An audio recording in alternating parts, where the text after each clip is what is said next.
Assalamualaikum warahmatullahi wabarakatuh. Ya, pada kesempatan kali ini saya akan melanjutkan penjelasan tentang statistik bisnis satu, di mana saya pada kesempatan kali ini akan membahas tentang ukuran, simpangan, dan dispersi. Nah, di sini teman-teman saya susun oleh saya yaitu Realin Hanintara Tri SEMM. Oke, ukuran simpangan dan dispersi. Di sini teman-teman bisa lihat kuartil, ukuran letak yang membagi data menjadi 4 bagian yang sama, mulai dari K1, K2, dan K3.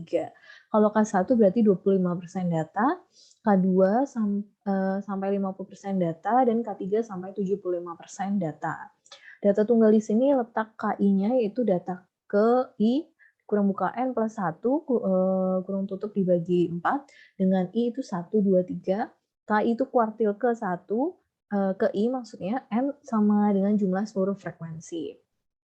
Lalu data berkelompok di sini ada KI sama dengan B plus kurung buka I dikali N dibagi 4 min CF dibagi F kecil di kurung tutup dikali P panjang.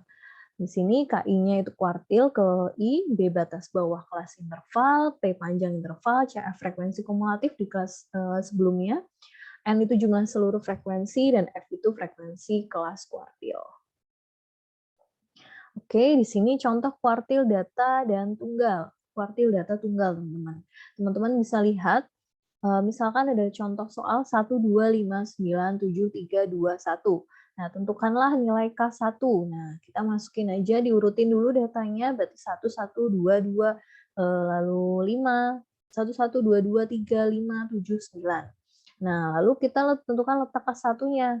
Letak K1 berarti I1, yang pertama ya, kurung buka 8, 8 total ininya, ditambah 1 dibagi dengan 4. Hasilnya yaitu 2/1/4.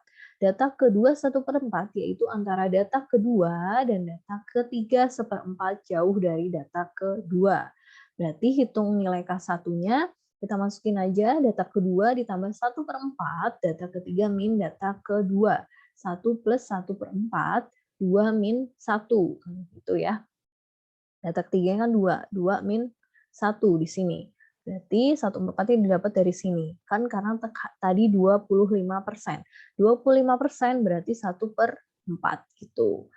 Dimasukkan hasilnya itu 1/4. Itulah nilai K1-nya. Nih ya, 1, ini dari 1, ini dari 2. Seperti itu. 1/4 dari mana, Bu? Tadi ya, 25%-nya.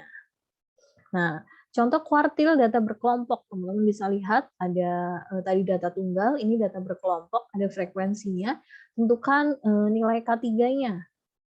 Nah, yang pertama teman-teman bisa menentukan frekuensi kumulatifnya dulu.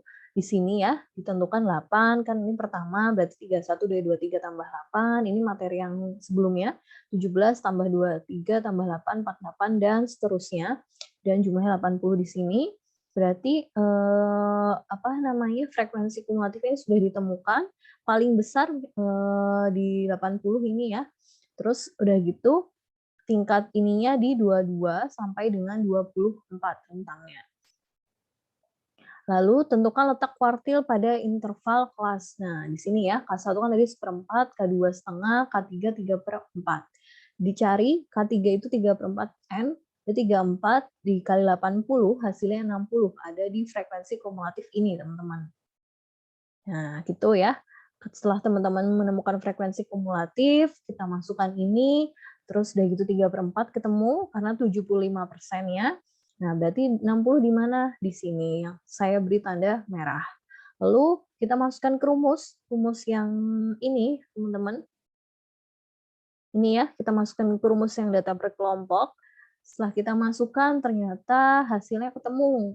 Nih, 21,5 B-nya, I-nya itu 3, terus 21,5 dari mana? Dari materi yang minggu lalu teman-teman sudah tahu ya, 22 ini dikurangi 0,5 yaitu 21,5, I-nya ada 3, 22, 23, 24, terus N-nya 80, totalnya CF-nya 48, angka sebelumnya ini, dan F-nya 18, frekuensinya dan P-nya panjangnya adalah 3. Ini ya, dimasukkan, hasilnya yaitu 23,5. Nah, teman-teman tadi sudah membahas tentang K1, K2, dan K3 kuartil. Kita masuk ke rentang. Rentang adalah data terbesar dikurangi dengan data terkecil. Rentang antar kuartil berarti RAK, rentang antar kuartil K3 min K1, selisih antara K3 dikurangi dengan K1. Simpangan kuartil berarti disebut juga deviasi kuartil atau rentang semi kuartil, di mana XK kita singkat setengah dikali K3 min K1, berarti simpelnya setengah dikali dengan RAK. Gitu. Contoh soal ya teman-teman, ini ada nilai ujian statistik, frekuensinya ini berapa nilai K1, K3, dan hitung RAK dan SK-nya. Kita masukkan teman-teman. Pertama kita tentukan nilai K1-nya dulu. K1 seperempat, tadi ingat seperempat, setengah, dan 3/4. Seperempat dikali 65, N-nya ini 65, ketemu 16,25. Artinya untuk K1 menggunakan kelas interval kedua. Nah, interval kedua 16,25 berarti ada di sini, teman-teman, ada di 18 ini. Berarti B-nya yaitu 52,5 di sini ya, 53 kurangi 5,5, I-nya 1, terus P-nya 3, N-nya 65, terus CF-nya 8. Berarti KI di sini B dimasukkan aja ke rumusnya, ketemu 54,97. Lalu yang K3 berarti 3/4 ada di 48,75, berarti di sini ya. Dimasukkan lagi di kelas berarti di kelas interval kelima dimasukkan ya teman-teman. Setelah dimasukkan hasilnya 61,75 ini. Nah, terus kita lanjutkan. Nah, di sini yang diminta rentang antar kuartil K3 min K1. K3 tadi sudah kita hitung ini, lalu K1-nya ini. Berarti dikurangin hasil 6,75. Diartikan bahwa 50% dari data nilai paling rendah adalah 54,975 dan paling tinggi adalah 61,75 dengan perbedaan tinggi 6,75 ini ya. Berarti paling rendah ini, paling tinggi ini, dan perbedaan selisihnya itu ini. Lalu kita menentukan SK-nya, berarti setengah min K3 min K1, setengah dikurangin ini, hasilnya 3,375. Karena setengah K1 plus K3 itu 58,5, maka 50% dari mahasiswa mendapat nilai yang terletak dalam interval antara 58 ini kurang lebih 3,375, yaitu 58,35 dikurangi 3,375 dikurangi ini, hasilnya sekian, dan 58 apabila ditambahkan dengan ini hasilnya itu 61,75 gitu. Hasilnya sama ya teman-teman ya dari K3 dan K1-nya. Oke, kita lanjut ke simpangan rata-rata, di mana merupakan penyimpangan nilai-nilai individu terhadap nilai rata-rata. Data tunggal ini rumusnya dan data berkelompok adalah ini. Pertama, misalnya diketahui X1, X2, X3 sampai dengan Xn dengan rata-rata X bar ya. Tentukan jaraknya dulu teman-teman dengan tiap datanya, berarti X1 min X bar. Jarak ditulis dalam simbol seperti ini, dibaca harga mutlak karena ada pagernya, itu disebut dengan harga mutlak dari selisih X1 dan X bar. Harga mutlak selalu memberikan nilai positif, jadi tidak ada harga mutlak yang negatif. Jika beberapa jarak dijumlahkan lalu dibagi dengan N, bagian N ini, maka akan diperoleh satuan yang disebut dengan simpangan rata-rata. Gitu. Jadi kalau teman-teman pengen mengetahui simpangan rata-rata, ada langkahnya ada 4. Gitu. Simpelnya gitu. Lanjut, ini ada contoh soal simpangan rata-rata. Di sini ya teman-teman ada 8 min 1 ini semua ini. Terus ini diketahui ini juga, carilah nilai rata-ratanya X1 yaitu X bar. Terus ini buat X1 dan ini berarti 8, 7, 6 ini kita ketahuin X barnya yaitu 9. Maka simpangan rata-ratanya kita masukin aja X1 min X bar ini, hasil ini 6. Dibagi 4 itu 1, 1,5 atau 1,5 gitu. Contohnya yang lain, ini ada frekuensi, ada nilainya. Nah, gimana Bu cara ngitungnya? Kita masukkan ke simpangan rata-rata, rumusnya ini F terus X1 min X bar mutlak dibagi dengan N. Berarti dari hasil ini ya, kita hitung dulu X1-nya. X1-nya berarti nilai tengah, teman-teman.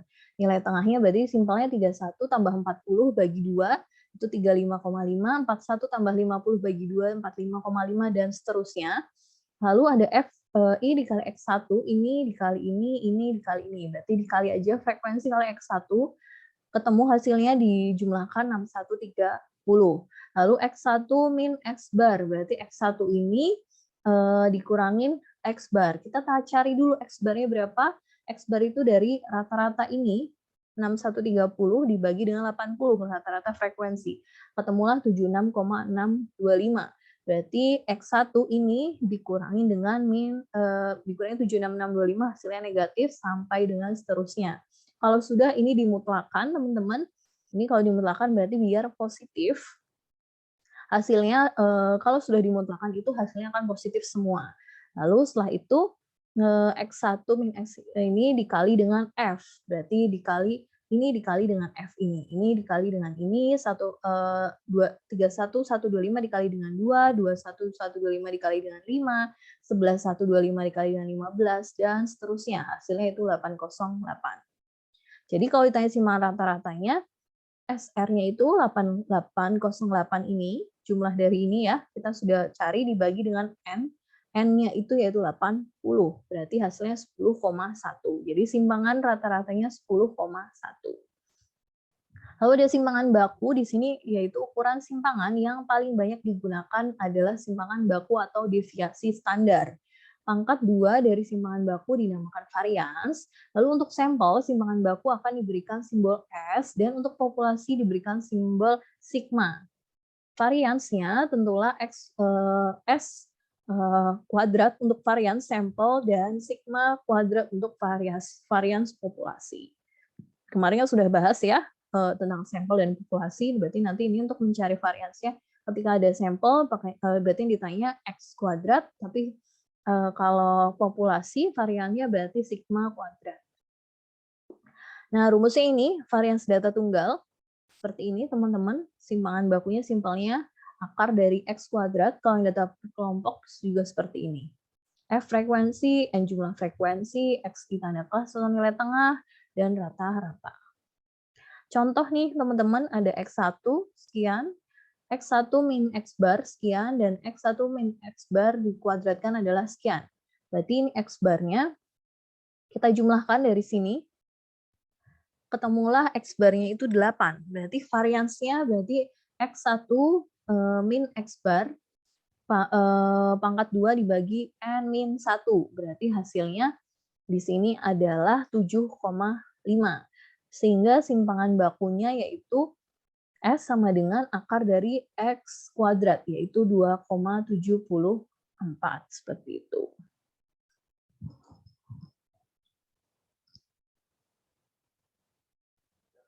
Lanjut, ini contoh soal simpangan data berkelompok. Ada varians S. Ditanyakan S kuadrat dan simpangan baku S. Ini ya, teman-teman, ada soal seperti ini. Kita masukkan aja. Yang diketahui kan hanya sampai frekuensi ini. Kita lihat X1 ini nilai tengah, yang tadi saya sudah jelaskan. 31 tambah 40 bagi 2, hasilnya 35,5, dan seterusnya.